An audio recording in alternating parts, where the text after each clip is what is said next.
Assalamualaikum warahmatullahi wabarakatuh. Anak-anakku sekalian di kelas 3, kembali kita bertemu di materi pelajaran fikih.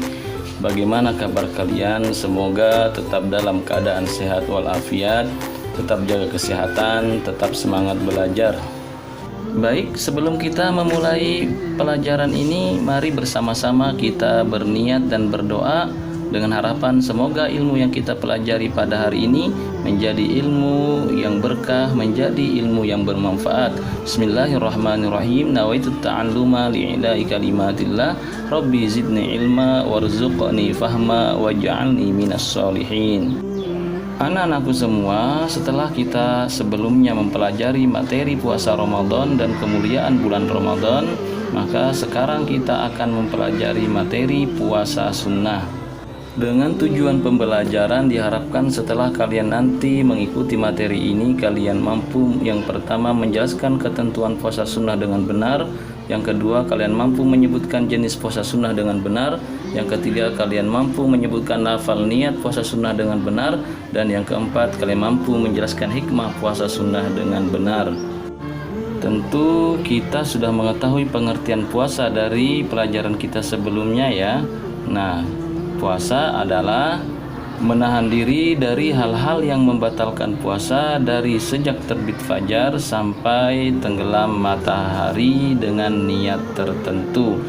Sedangkan hukum sunnah adalah apabila dikerjakan akan mendapatkan pahala dan apabila ditinggalkan tidak mendapatkan dosa.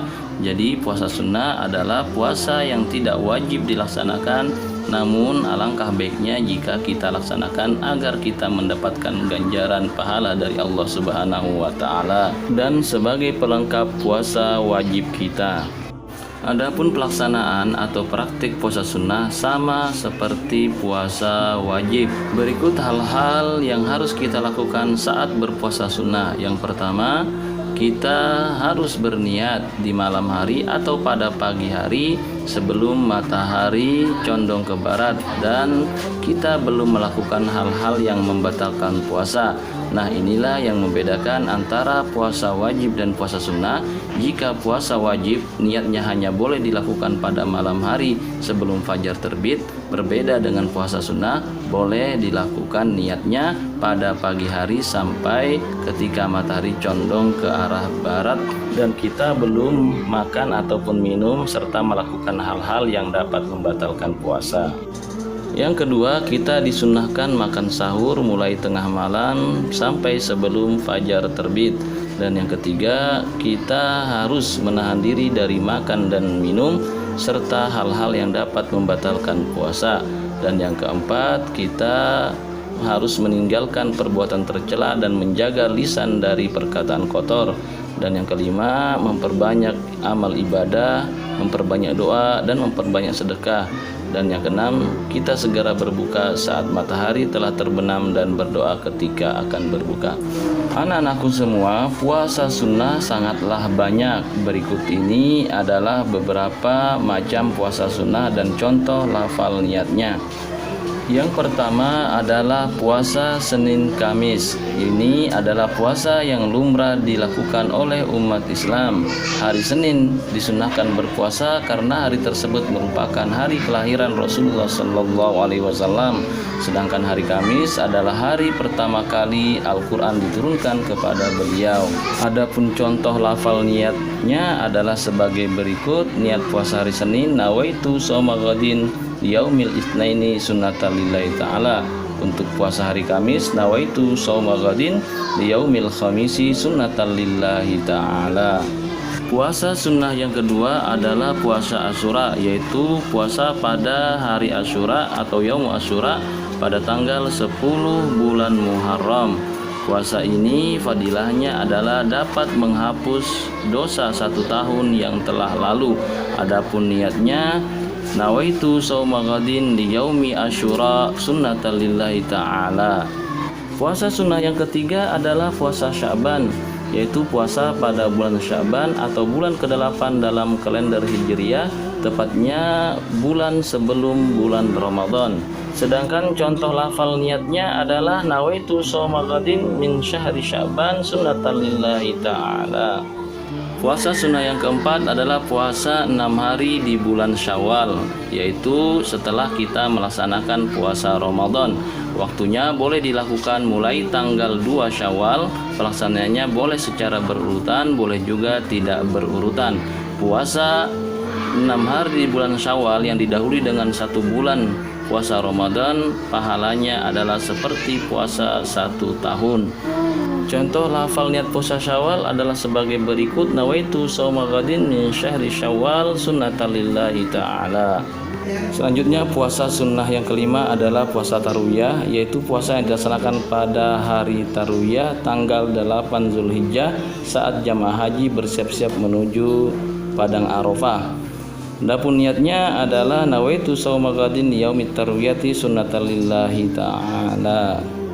Setelah puasa Tarwiyah, puasa sunnah selanjutnya adalah puasa Arafah, yaitu puasa yang dilaksanakan pada hari Arafah tanggal 9 Dzulhijjah, yaitu saat jamaah haji wukuf di padang Arafah. Puasa ini sangat dianjurkan bagi orang yang sedang tidak menunaikan ibadah haji. Keutamaan puasa ini menghapus dosa 1 tahun yang telah lalu dan 1 tahun yang akan datang. Lafal niat puasa Arafah adalah nawaitu shauma ghadin li yaumi arafata sunnatan lillahi ta'ala. Puasa selanjutnya yang disunnahkan adalah puasa Ayyamul Bid, yaitu puasa 3 hari setiap bulan pada tanggal 13, 14, dan 15 dari kalender Hijriah.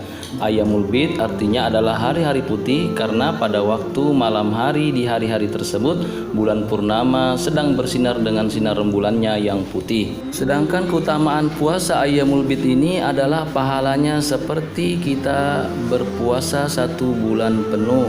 Lafal niatnya adalah nawaitu shauma ghadin ayyamal bidi sunnatan lillahi ta'ala. Dan puasa sunnah selanjutnya adalah puasa Daud, yaitu puasa sehari dan sehari tidak puasa. Dilakukan secara selang-seling sebagaimana puasa yang diamalkan oleh Nabi Daud alaihissalam.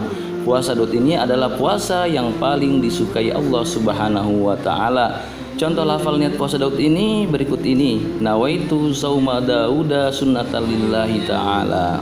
Anak-anakku semua, segala hal yang disyariatkan oleh agama Islam tentulah di baliknya ada hikmah yang sangat besar. Nah, untuk hikmah puasa sunnah adalah sebagai berikut. Yang pertama, dengan kita berpuasa sunnah, kita melatih diri kita mengendalikan hawa nafsu. Yang kedua, dengan kita berpuasa sunnah, kita melatih kesederhanaan hidup kita. Ketiga, dengan berpuasa sunnah kita menjaga kesehatan tubuh kita. Keempat, dengan puasa sunnah kita membiasakan diri untuk taat beribadah. Dan yang kelima, dengan kita berpuasa sunnah kita meniru kebiasaan mulia Rasulullah Sallallahu Alaihi Wasallam. Anak-anakku semua di kelas 3, demikian materi kita pada kesempatan kali ini. Mari bersama-sama kita tutup materi ini dengan sama-sama membaca subhanakallahumma wa bihamdika asyhadu an la ilaha illa anta astaghfiruka wa atubu ilaik. Tetap semangat belajar, tetap jaga kesehatan. Akhirul kalam, tsumma assalamualaikum warahmatullahi wabarakatuh.